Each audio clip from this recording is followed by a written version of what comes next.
Hello, this is Greta Chapman, and I'm the CEO for the South Dakota Hall of Fame. Thank you for taking time to view this webinar about our Legends in Learning program that we're very excited to share with teachers and students. It's one of the most comprehensive collections about South Dakotans, as we've been an organization for over 45 years. I'll also show you the legacy of achievement that has over 700 biographies, including in many of the cases video and photos and documents that are linked as well. The Legends in Learning program was developed by teachers out of the Brookings School District several years back. So there's a number of activities that go across all the subjects and allows for the engagement with students and feedback for teachers as far as activities and resources, and again, in particular to South Dakotans. We are known for a unique collection of stories and biographies, photos, documents, and videos. In fact, we are the primary source of information about South Dakotans. Starting back in the 1800s, we're often used by a number of other organizations for their teaching, research, and articles that are published. So this is our website, and you can get to the Legends in Learning program by the drop-down menu that will take you to a homepage that gives an explanation about the information that's available. Again, there are a number of inductees on the Legends in Learning program that goes comprehensively into activities and other resources, but keep in mind that there are over 700 stories about South Dakotans as well that I'll show you through the legacy of achievements. You can view the collection by clicking the banner, and you will see here that there is a teacher section, and there are links to the inductees that are in the Legends in Learning program. And we'll go through a couple of those for how might students use the program and what are the teaching options available across the curriculum. So let's start in with Richard Ady. Richard Ady was inducted in 2014, and that's the reason why there's a date after his name. Richard Ady has an amazing story, 4 generations of beekeepers' business. In fact, their beekeeping business is one of the largest in the world. It's based out of Bruce, South Dakota, and that's just about a half hour or so away from Brookings. And again, 4th generation is running the business on across the U.S. In particular, one of the areas that they focus upon is transporting the bees. And you can find out more about that through the videos that are linked, and we'll go to those as well. So Richard Ady's story for Legends in Learning is here, and out of that story, there is a glossary of terms that are also within the story. But to give students a sense of what does that mean in a beekeeping business, it may be that they've encountered those words, but what does it mean within this story? And then to be able to take those words and use the biography as well in activity links. But before we go there, the other source of information is, again, I had mentioned that he was inducted in 2014. Richard is very much active in his life with the family running the business, and his category of induction was with agriculture because for the obvious impact that bees have to our food source. In fact, without bees, we don't have food sources that are critical for our day-to-day living. The glossary terms have been put into activity links, which you can see those links are here.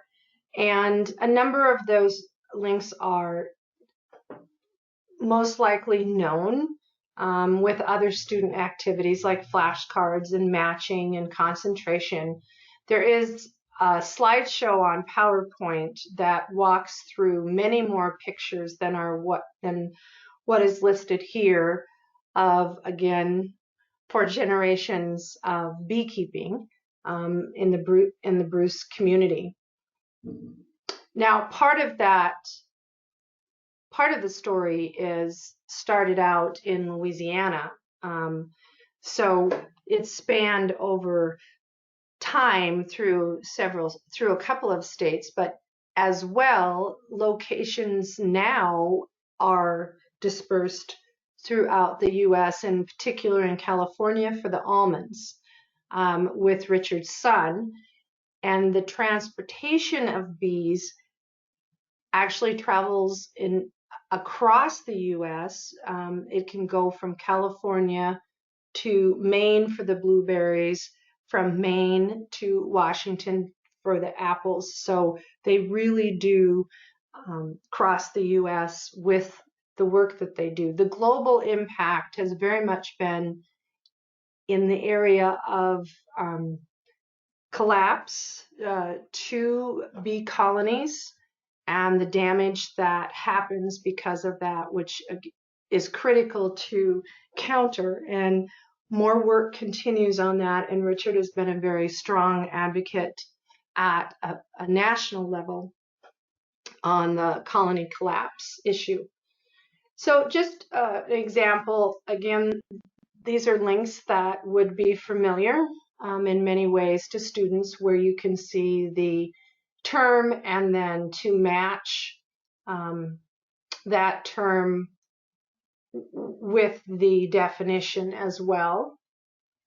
And one more is, let's do concentration and being able to match the term with the definition. And I didn't obviously get that one right. The other part of the curriculum that becomes important is, I'm going to go back out to the teachers section. And in this section, there are some discussion questions in general for each story. What goals did each famous South Dakotan set for himself or herself?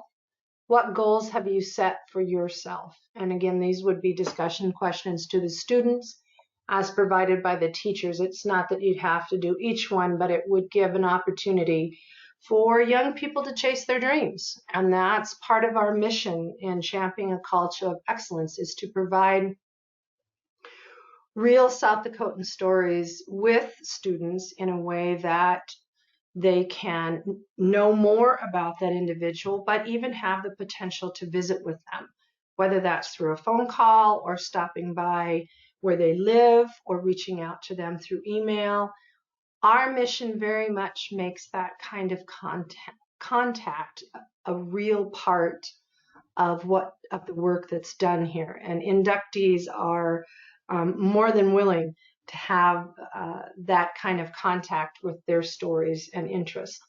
Then you can see there are a number of classroom activities, in particular to the standards, the Common Core standards, and this was put together at the 4th grade level, but it can be adapted for other standards at different grade levels. But this is an example of how it virtually goes across the curriculum in the different areas and matches up with those standards. Then, importantly, there are links to other online options when you're working with knowing more about an individual. So this is impact for a history level and for an English curriculum. It has a really good wealth of information about South Dakotans that can be used in a variety of ways. This is fairly extensive with the links. There's brochures, there's graphic arts. There's Flickr is a photographer, a photo option. There's a publisher for an online book. It crosses across, it goes with math activities as well, and describes, write some stories about the distance, time travel, try to include addition, subtraction, multiplication, and division in your problems. Then there are worksheets for each one of the inductees here that gives an answer key as well. Billy Mills is one of our inductees, and this is a more traditional option where you can print those out and then have a matching key as well.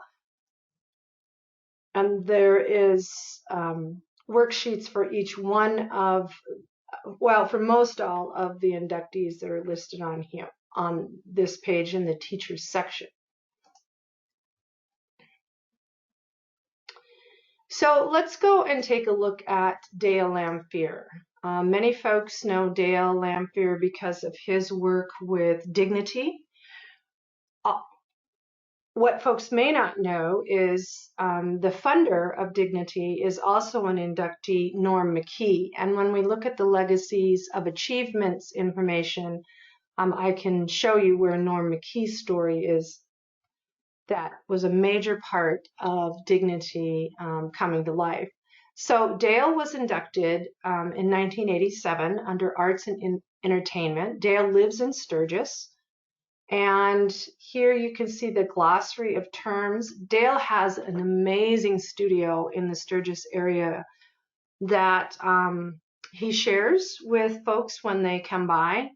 And it might be another opportunity to do a Zoom interview with Dale and a classroom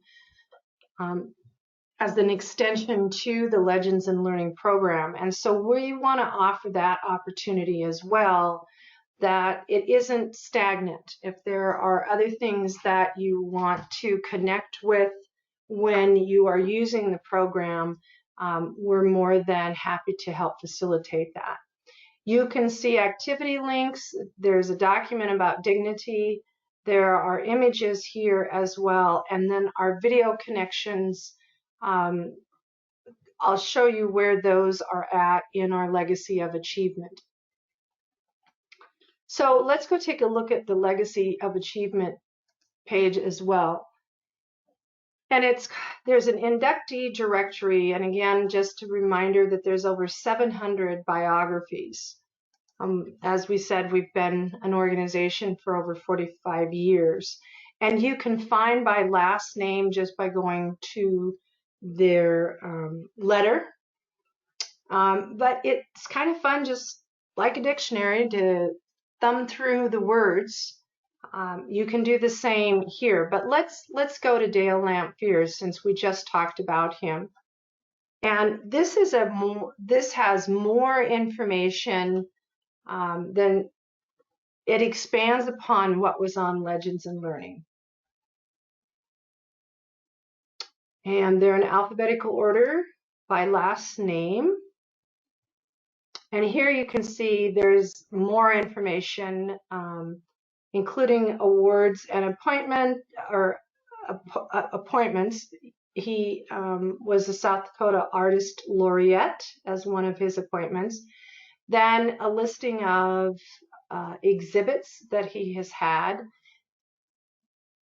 design, teaching experience, and here are the videos both for Dignity and then in the creation of Dignity as well. Let's go back and look at Richard 80, and just by clicking on A, and he was inducted, as I said, in 2014. Again, a longer biography. location on the map where he does live. There is other information about Nebraska for the company as well. And then there are numerous videos here, including his testimony at a federal level as we talked about the colony collapse. This is his class photo, induction with other class members. And then these videos are with our board member, Jan Johnson, who is from Bruce and has known Richard and his family throughout her life. And then Richard's daughter, Marla, is the fourth generation with the business. And Richard talking about the bee world, the 80 honey farm remembered, the 80 honey farm overall, and then bee care. This other video is of his acceptance speech into the South Dakota Hall of Fame and is a really good summary of Richard's life and as it continues, and the work that we do with the Hall is intentional to continue all stories as they impact us as the years go on. There is a virtual exhibit of an exhibit that we had at the Hall, and you can see pictures of the different types of elements that were in the exhibit so that it's preserved here virtually from the beginning of its installation as well. So those are two examples, keeping in mind that there are many other stories both in the Legends and Learning directory and in the Legacy of Achievement. And we hope that you and your students will use this program. Again, it's free through the generous donation of our donors. We continue to ask for feedback and for adding inductees into the program. We fundraise with folks for sponsorship of additions into the Legends and Learning program, and it's a really good example of a virtual textbook. The information continues to grow as we grow and continues to be updated with their stories, so it really does have that dynamic element to it. And we highly encourage students and teachers to reach out to these folks and or their families if they're no longer living, because their families continue the stories and are heartfelt as well. So thank you for taking the time to view our tutorial about the Legends and Learning and Legacy of Achievement, and we look forward to seeing you use the program. And don't hesitate to contact us at the South Dakota Hall of Fame anytime for questions through email, through phone, CEO@southdakotahallofFame.org, 605-234-4216, or you can also text at 605-430-0792. We'd love to hear from you and your students. Thank you.